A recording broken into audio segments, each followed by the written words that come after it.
It's Subverted Tropes, a podcast about movies, featuring your hosts Daniel Spencer and Kate Harlow.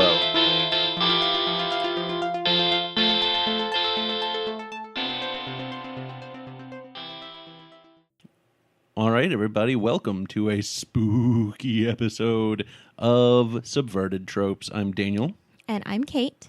And today we're going to be talking about the 1984 classic Ghostbusters. I'm really, really excited about this one. I am too. Ghostbusters is one of my favorite movies. It's just a classic. It was one that was quoted very often around my house when I was growing up, to the point of the first time we watched it, when the line, "Back off, man, I'm a scientist," came up. My sisters and I were like, "Oh my God, that's where that's from," and laughed for a long time. I cannot say that surprises me in any fashion, but it's still adorable anyway.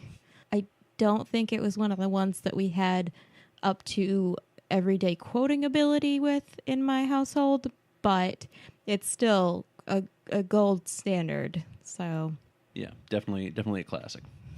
So let's just dive right in, shall we? We shall. All right. The whole concept of the movie was put together because Dan Aykroyd has a fascination with the paranormal, which I was not aware of until recently. I knew that because he was also in the Twilight Zone movie. Yes. Oh, God, the Twilight Zone movie. Oh, we need to do an episode on that. We'll put a pin in that. Yep. So Dan Aykroyd really wanted to put together a vehicle for himself and John Belushi. And so he wrote this whole story, and then when John Belushi died, it got changed up a lot. The story originally was Ghost Smashers. Oh my God. Instead of Ghostbusters. Oh my God. Right? Oh my God. Okay, so if you don't know why I'm reacting the way I'm reacting, you need to pause this when I'm done telling you what you're supposed to do. We'll wait. But you're going to go... what's the streaming network now? Verve. VRV. You're gonna go get the Verve streaming network, and you're going to watch the My Brother and Me television show.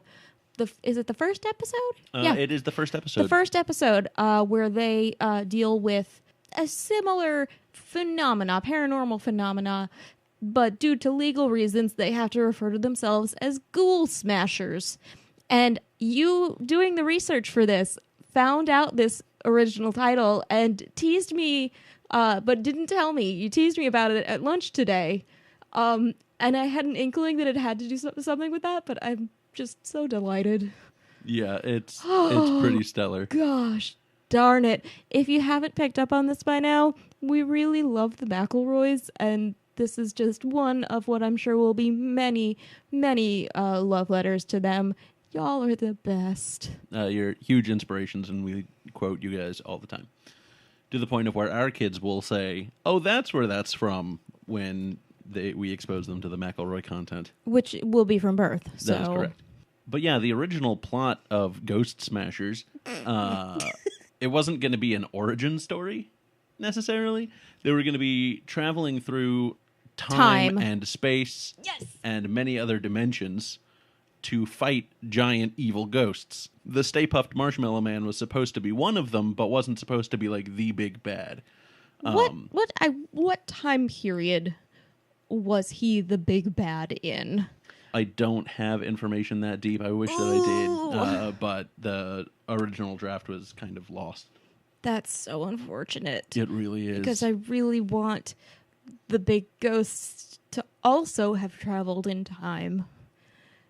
Yes. Because now I want to see a giant Stay Puft Marshmallow Man in the Renaissance. Yes, please give me a medieval Stay Puft Marshmallow Man. No, he looks just like he always does. But then there are a bunch of bewildered. What devilry is this? I don't understand. Our spears are sticking right to it. What marshmallow through yonder window breaks? It is the fluff. And thou art the GIF. A ghost by any other name would haunt as sweet. Beautiful. So they were supposed to wear SWAT-like outfits. And they had wands instead of proton packs. Oh. Yeah, maybe not the best. It was partially also inspired by one of my favorite Disney short cartoons from 1937 called Lonesome Ghosts. Mickey and Donald and Goofy are ghost exterminators. And Goofy actually says the line, "I ain't scared of no ghosts." And from then on, he was haunted because he wasn't superstitious.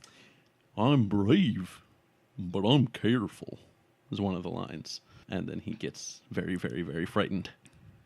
As well he should. It's hilarious. I will have to show it to you because it's one of my favorites. So Ivan Reitman, director and producer, Aykroyd pitched the story to him, and he liked the idea, but like, oh no, the budget of this will not work. So Dan Aykroyd and Harold Ramis rewrote the story entirely in 3 weeks in a bomb shelter. They went to a bomb shelter in Martha's Vineyard to rewrite the script. I mean, I prefer the calm, quiet serenity that a bomb shelter provides when I need to rewrite an entire project to fit within a budget. This is why I don't have a corporate job. Yes, indeed. So in the first draft of the script, actually, it stayed in was the car that they drive, called an ectomobile. Go on. It was originally supposed to be jet black and have fantastic spy-like features. Like it could just disappear. So the Batmobile. Kind of the Batmobile, but ghostly. It was able to just like, not even just disappear, just like vanish, just completely dematerialize. So Wonder Woman's invisible jet. Yep. Okay. The idea for that was so that they could evade police pursuit. Like you do. But yeah, so they got a Cadillac Miller Meteor from 1959 and modified it to be the ectomobile that we see in the movie. Which I will say, if you don't think that's the coolest car, you're wrong, and I don't want to drive with you. Now, I should say, maybe we should give a quick summary of the plot for those who haven't seen this movie. If you haven't seen this movie, you're wrong, and I don't want to drive with you.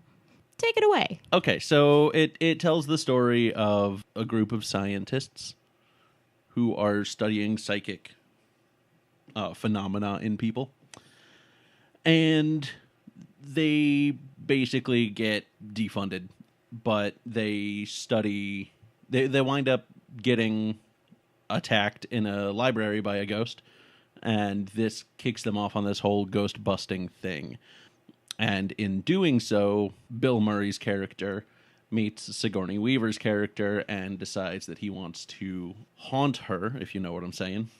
And then shit hits the fan with this big ghostly attacking thing going on, and the day gets saved after they destroy the Stay Puft Marshmallow Man. Did I miss anything? No, I think that's it. Yep. Okay, good. Watch the movie if you haven't. It's real good. We're going to talk about it a lot more starting right now. If you hadn't picked up on that's what's happening. Yeah, if you didn't know that's what's happening, I mean, I appreciate that you're listening, but why did you decide to listen? Please write us and tell us at subvertedtropescast@gmail.com. Pretty sure that's it. I think that's right. Okay, so let's talk about the casting in this movie, because that is one of my favorite things doing all the research for these movies is who was originally supposed to be cast in these roles.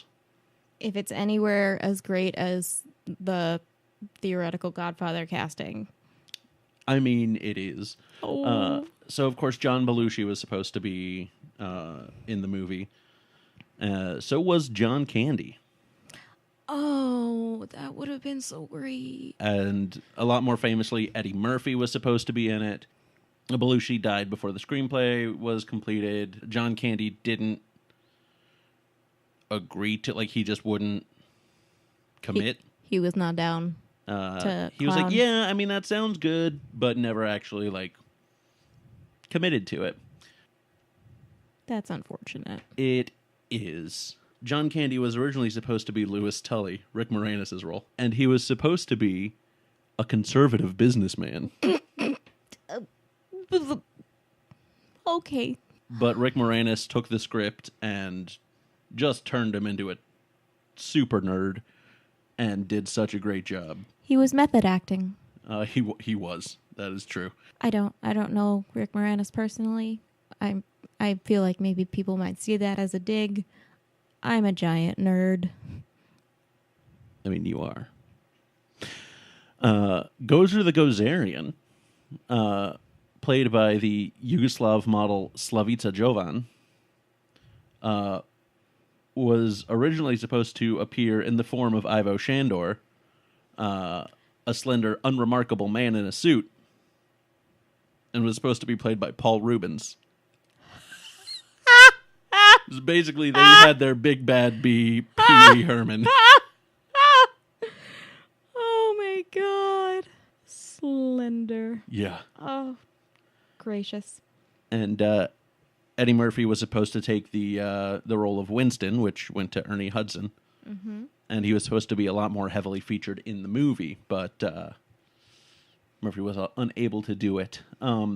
Actually, Ernie Hudson, while I'm on the character of Winston, Ernie said that he had a much larger role in an earlier version of the script, where he had this complex backstory. He was an Air Force demolitions expert who had all this reason for joining and had a more developed character than just we threw in this other guy who's going to talk about the end of days. To be fair, most of the people who like to tell me about the end of days don't have a tremendous amount of backstory. I mean, you've got a point. Not that I think that's a good reason to cut out a well-developed character. But I'm just saying. To jump ahead a little bit, Sigourney Weaver was talking about the movie, particularly about how she feels like that movie is a love letter to New York and New Yorkers. And because there's just so many amazing shots of New York in that movie. I would agree with that as somebody who was born in the much closer to their area than yourself. I feel very nostalgic about it when I see that. My mother, who actually grew up on Long Island and spent most of her days of the week in the city proper, will any New York movie with good shots of the city, she will just kind of comment, "Oh, home," whenever it's on, which is adorable. Also, our friend Kelly, her father is apparently seen as an extra in this movie at one point. We haven't been able to pinpoint where, but it's a fun drinking game. It is. Drink when you see Kevin Herron. Or when you think you see Kevin Herron. That's even better. That's a better way to do it. So let's just jump into the fun trivia bits, just the little one-off pieces of information. Do it. So the final scene where marshmallow is exploded everywhere, that's shaving cream. Of course it is. Of course it is. And they were originally going to use 75 pounds of shaving cream thrown onto William Atherton, who plays Walter Peck, at the end. But the stuntman that they used that on was knocked down. I was going to say, that sounds like enough to stun a man. Yes. And it stunned a stuntman. So they're like, well, let's just pull that back to 35 pounds of shaving cream. I still feel like that's a lot of shaving cream to throw at a man. Oh, it really does. He had it coming. He had it coming. As I think can be expected, there was a script for the film, but they barely stayed with it. Almost all of the dialogue was ad-libbed. But would you agree with me on this? As an improviser, working on a big project like that, if you don't at least have a really strong outline of what ideally needs to happen, trying to improvise something with no real idea would turn out to be a gigantic pile of crap. Yeah. Okay. I mean, I feel like a lot of people think they can get away with like, oh, we don't need to write anything. We'll just improv it. No. I've been in one of those movies, actually, that a friend of mine made. I think it actually turned out pretty good, comparatively. I mean, it's no Ghostbusters. Is it Ghost Smashers?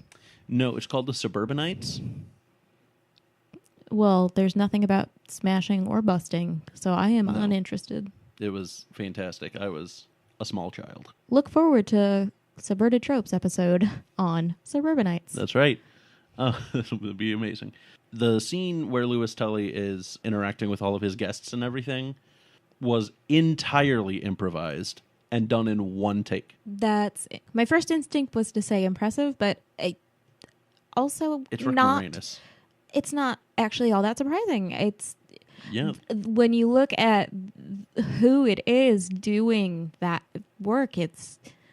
I mean, the all-stars.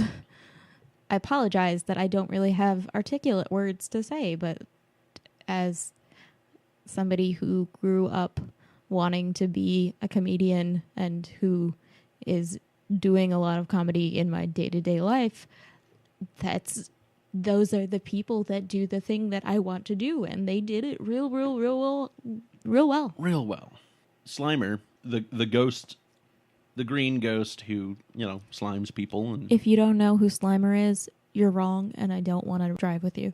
So Dan Aykroyd frequently referred to that ghost as the ghost of John Belushi. Oh, yeah. That shouldn't be touching, but it is. And his original name in the original script was Onion Head. Oh. Also, one of my favorite things is that they had a trailer, and in the trailer, they had a phone number, which was the same phone number they use in the commercial in the movie, but instead of 555, they changed it to a 1-800 number. And so people actually called in to that number. And there was a recording of Bill Murray and Dan Aykroyd saying, "Hi, we're out catching ghosts right now." They got, for 6 weeks, 24 hours a day, an average of 1,000 calls an hour. What? Yeah. Also, can we change our voicemail? Yes, we definitely need to. Okay. So Harold Ramis actually wasn't even supposed to be in the film. He just wanted to write it. He didn't want to be in it. But after writing the character of Egon Spangler, they couldn't find anyone who would be a better fit. Yeah. Than Harold Ramis. And Harold Ramis is the perfect casting. William Atherton, who played Walter Peck, says that the man killed by shaving cream. He says that this movie ruined his life. After you die by shaving cream, it's pretty much all over. Sorry, continue. So people were treating William Atherton like he was Walter Peck? That happened to the little girl who played Nellie Olson on Little House on the Prairie. Yeah. Everybody thought she was a real little bitch. Indeed. There were actually multiple occasions where people started fights with William Atherton because they thought he was a dick in this movie. Sometimes you just gotta lean into it. You know what? I'm gonna be honest. I can't stand Carrie Ann Moss because of her role in Memento. She is such a jagbag in that movie that I just can't get behind her in anything else. So, spoiler, not spoiler, you're going to love hating her as Jerry Hogarth in Jessica Jones and et al. I do love hating her. She's good at it. Yep,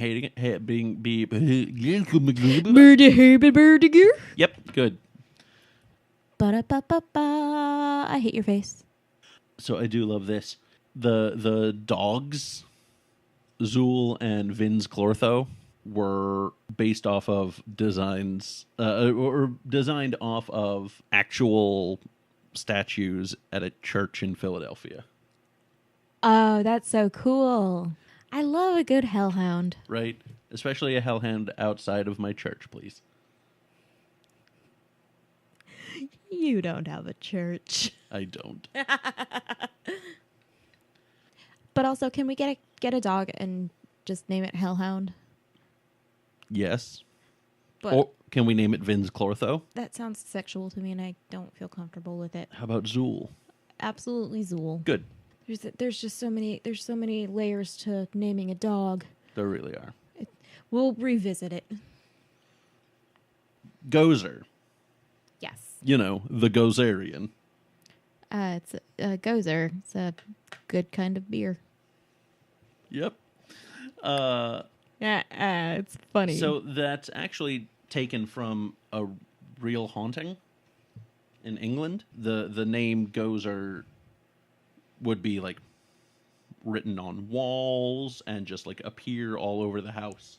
And so I think that's where they got the idea of going with Gozer as the name. Well, given Dan Aykroyd's interest in the paranormal, that's not entirely surprising. Yeah, I think it makes sense. So the final form for Gozer that we saw, the Yugoslav model, was described in the script as being David Bowie meets Grace Jones. I think they nailed it. I'd hit it. And Grace Jones was actually considered to play that part. That would have been awesome. The Stay Puft Marshmallow Man suit, 3 of them were made for filming. They cost $20,000 each. Damn. And they were all destroyed during filming. Michael Keaton turned down both roles of Peter Venkman and Egon Spengler. I don't see him. Well, no, I can see him going nerdy enough for Spengler. I think he could. Well, But I thing. would see him being a better Venkman. And here's the thing about Michael Keaton. He could have done well with it, but I don't have a conscious knowledge of him as a talented improviser, and I feel like, would have been a fish out of water situation. Is that fair? Yeah, I think that's fair. I mean, he's obviously crazy talented. I mean, yes. I'm going out of my way to defend everybody's talents, in case there's an off chance that anybody ever says, like, excuse me, Michael, there's an obscure podcast where somebody suggested that you might not be good because you turned down those roles in Ghostbusters. Get ready to get sued. My family is lawyers. Oh, Jesus. Don't provoke him. Michael Keaton. Michael Keaton, we love you. I love you. Your role in Much Ado About Nothing was the best performance in that movie. You're going to get sued by the rest of the cast of Much Ado About Nothing. I can't handle that heat from Kenneth Branagh. Shit. Clearly, we haven't thought this through. We haven't. But let's get back to talking about this movie and about the haunting that they experienced while filming it. No! It was both excitement and ghost. The jail scene, Yes. was filmed on a haunted prison island. Azkaban. Yep. Azkaban. Stay tuned for the Subverted Tropes episode, The Birdman of Azkaban. The prison was supposed to be haunted, and the dailies that they took the dailies that they shot there had scratches all over them. Wow. For no reason. Like, there was no way that they could have been scratched up. There's no explanation for them being that scratched. But they got scratched the mess up. That's amazing. Right? Ivan Reitman did not want to go back to finish up filming for that scene, but they wound up having enough salvageable from their dailies that they just took it. They just stayed with it. We'll just edit it together. It'll make sense. It's gonna make sense. The "There is no Dana, only Zool" voice is Ivan Reitman. In 1982, Ivan Reitman was going to be making a film of Hitchhiker's Guide to the Galaxy. And Douglas Adams wrote 3 drafts of that script. Thank God. A bad version of that has never come to fruition. The end. Bill Murray and Dan Aykroyd were both being considered for the part of Ford Prefect. But then Ivan Reitman decided to move forward with this project instead. Worth it. So the deluxe Laserdisc edition of this movie Is was haunted. so high quality that you could tell a lot of the matte work that had been done, and it just looked really badly fake. Oh my And God. So Ivan Reitman hated it Oh man. and just was like, please just get this done. When adjusting for inflation, this is Columbia Pictures' highest grossing movie of all time. Full stop. Especially that part when Slimer slimes everybody. It's super gross. That's so gratifying. Again, not to harp on it, but in comedy, people like to say that what we like doing isn't important, or it's not serious, or it's not worthwhile. But it super is. So all you jags at the Academy who think you're super fancy with all your shrimp cocktails and your champagne dinners and English patience and whatnot, suck it. Well phrased. Yep. At one point, Sigourney Weaver had a fire in her apartment after the movie had come out. And the firemen came to put it out, and one of them took the time to open up her refrigerator and say, "Whoa, you better call the Ghostbusters." Ma'am, I understand that your apartment's on fire, but I need 30 seconds to do a bit. No, that's totally something I would do, though. Yeah, it really is. This is why I am not a fireman. Speaking of Sigourney Weaver, Ripley, our beloved cat, is here. Maybe Zool? I don't know. She's got a look of devilry happening on her face. It might come in the form of knocking over my microphone. I'm not sure. We'll see what happens. This was Larry King's film debut. You made a good call, Larry. Yes. Picked a good one to be in. The librarian ghost that they find. Yes. There was going to be an even more ferocious version of her being used, but they deemed it too much. So Columbia waited around, and then in 1985, Fright Night, with the character Jerry Dandridge, Fright Night used that puppet instead. Ooh. Can't wait to talk about Fright Night in a Yes. future episode. Yes. So the shock experiment at the beginning of the movie is a reference to the Ryan experiments. You don't like the Ryan experiments? Not a fan. Not a fan. So it was done at Duke here in North Carolina, in Durham even. Super fascinating to me because one of the people, because they were holding cards up out of the subject's sight. They were trying to identify what pictures were on the cards, and one subject got all 25 of them right. Fascinating to me. So one interesting thing is that Egon never smiles. Throughout the whole movie, he never smiles. Who hurt him? So the movie was actually intended to be similar to Stripes in terms of, like, for adults. Kids ate this movie up, which led to, of course, the real Ghostbusters cartoon show. Ghostbusters X, I think it was called. Yeah. The cartoon show. And Ghostbusters 2, which still had a lot of adult elements to it, but downplayed a lot of things. Yeah. Including how often the characters smoked. It was like a main thing. They were like, we gotta take this down. So Ray Parker Jr., of course, was the one who wrote the theme song. Mm-hmm. And he was actually having a hard time writing it until he saw the commercial that they made for in the movie. Mm-hmm. And that's where he got his idea for who you gonna call Ghostbusters. I love it. Lindsey Buckingham was originally going to write the theme song, but he had just written Holiday Road for National Lampoon's Vacation, and he didn't want to be pigeonholed into writing movie themes. That's fair. Yeah, agreed. Also, Steve Guttenberg was slated to play Peter Venkman, but turned it down to do Police Academy. And to write that Bible. Help me. You love me. What I like in this particular, I did most of my quote-unquote research pulling from Wikipedia and IMDb. In IMDb, someone has written that William Atherton has a small supporting role.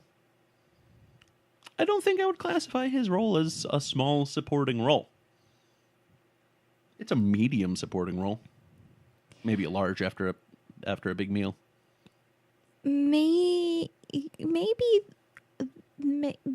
whoever wrote that is trying to override the idea that there are no small parts. Maybe they're just really against that. I mean, it very well could be. They really want to take him down a peg. Okay, also, whoever put this in says that this is the first of 3 cinema movie collaborations of actor-comedians Rick Moranis and Harold Ramis. And then they go on to say that those names rhyme. I don't believe it is Harold Ramis, and by that I mean I know that it isn't. And I don't believe it's... Ramis and Moramis. And I don't think that it's Rick Moranis. Moranis. Yeah, there's that low-hanging fruit. Lewis Tully, the keymaster, gets locked out of places on 3 separate occasions. Not a great keymaster. Hubris. Vin's chlortho. It just sounds like a part of a woman's vagina. That's all I'm saying. Does it? Yes. Okay. So before the team, the Ghostbusters team goes into Dana's apartment, you can see a tricycle that looks a lot like the one that Danny rides in The Shining, believed to be a nod but has not been confirmed. Tricycles can't nod. They can't. You want to go watch this movie? Let's go watch this movie. We'll be back. Are you troubled by strange noises in the middle of the night? Do you experience feelings of dread in your basement or attic? Have you or any of your family ever seen a spook, specter, or ghost? If the answer is yes, then don't wait another minute. Pick up your phone and call the professionals. Ghostbusters! Our courteous and efficient staff is on call 24 hours a day to serve all your supernatural elimination needs. We're ready to believe you. All right, we are back after watching Ghostbusters and then having time for that ad that just played. Yep. Yeah, so that sure was a movie. Yep, indeed. That is one of those movies that just stands the test of time to me. It's so good. It is really very well done, and it strikes me the little details that I pull out every single time I see it. It's always something different that I hadn't noticed before. What was it that you noticed this time that you hadn't noticed before? This time, in particular, I was admiring the cars because I like cars, but You do. I've never really taken the time to pay attention to, aside from the Ecto one.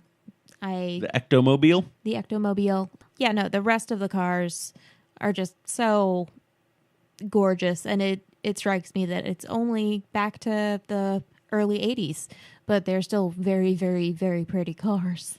They are.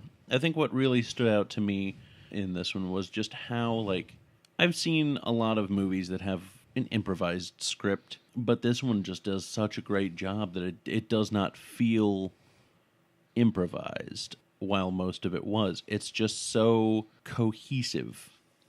Yeah, and I think that's the sign of a cast that really truly works well together. Yes. We've spent a lot of time talking about improv dream teams, so it's always very clear when you see a group of people who just smoothly go together. They click so well. It's great to watch. It truly is. And I feel like this movie is a good transition into what we're about to hit, which is our month-long horror movie marathon. Yes. While these will be coming out after October, every day in October we're going to be watching a horror movie every day.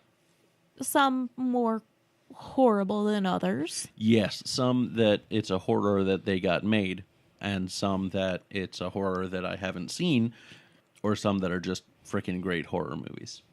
Yes, as the more, I would say, the more upstanding horror movie fan of the two of us, you actually have a lot of surprising gaps in your personal knowledge. I do. This will be my 6th year of watching a horror movie every night in October, and there's a lot of stuff that I haven't seen, even though I've seen a lot of good horror. There's a lot of stuff, like you said, a lot of gaps that I have. Correct me if I'm wrong. It is part of how the marathon came to be, was your people and loved ones saying, you haven't seen that, you need to see it. That was what made me decide to do a second year. The first year was stuff that I had just planned, that it's like, okay, this will be a fun thing to do. I'm going to watch 50 movies throughout the month, because I had no life at that point. And planned out this whole big thing, and had like Monday through Friday had its own theme, and then Saturday had its own theme, and Sunday had its own theme, and like every week would have different themes, and it was great. Then so many people were surprised at movies that I hadn't seen that the following year and every year subsequent, I have had people pick movies for me to watch and have helped to fill in a lot of those gaps. Yes, and this, though you have invited me in years previous, this will actually be my first year with you for this, and I'm very excited. I am very excited as well. I've finally got a cute redhead to come to my movies. Well, I don't know if "come to" is the right phrase. I live here. I mean, true. You don't have to watch the movies if you don't want to. Yeah, but I'm gonna. I know you are. Anyway, so last thoughts on Ghostbusters. Let's give it a rating on a 1 through 10 scale. How would you rate this movie? 8.5. 8.5, really? So I find Venkman and Louis Tully. Tully to be really, really problematic and creepy. Yeah, that's fair. And you can argue that both of them are creepy in endearing ways because they're just nice guys, but I have no time for that. Yeah, no. None. Zero. No time. So Tully is, I think, a nice guy who's just misled and really kind of plays hard into the lonely guy just trying to get with the girl that he likes. Whereas Venkman is just... I mean, I feel like his motivations are entirely crotch-based. Yeah, no, out the gate, he's a creepwad. Yeah. And then it turns to like, oh, he might have more legitimate feelings, but also still creep. It's the same issue that I have with Stripes. Stripes has some really funny moments, but good God, is it problematic in terms of treatment of women. In terms of just objectifying them for sex shit. And also, I mean, if we take a step back, and I'm not doing well with names today. The secretary, Annie Pitts. Annie Potts. Potts. Woo, Annie Potts. Annie Potts. Annie Potts. She's a very fun character, but they lean so heavily on her flirting all the time, and it's just tiresome. I really feel like they could have developed her character a lot more. Yeah. So let's have a quick chat about the tropes in this movie. So obviously the whole she's not interested, but he's gonna keep trying type trope. He wins her over by being great at his job. Exactly. Oh my God. So Also, great. Also saving her life. Thumbs up. That's what gets you love. A hapless receptionist is ditzy and wears large glasses. Yep, that's a good one. Just a band of people who aren't good at their jobs suddenly become good at their job. Uptight scientist acts as though he doesn't notice the blatant coming-ons to him. Good sentence. Thank you. Yep.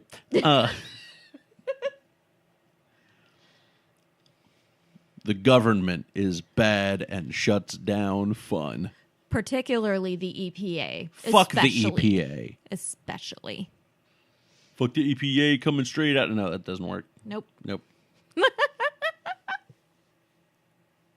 We're going to get sued by the EPA now. Yep. Covering all our bases. Let's just get sued by everyone. So the new name of the podcast is Subverted Tropes. Nope. Okay. No.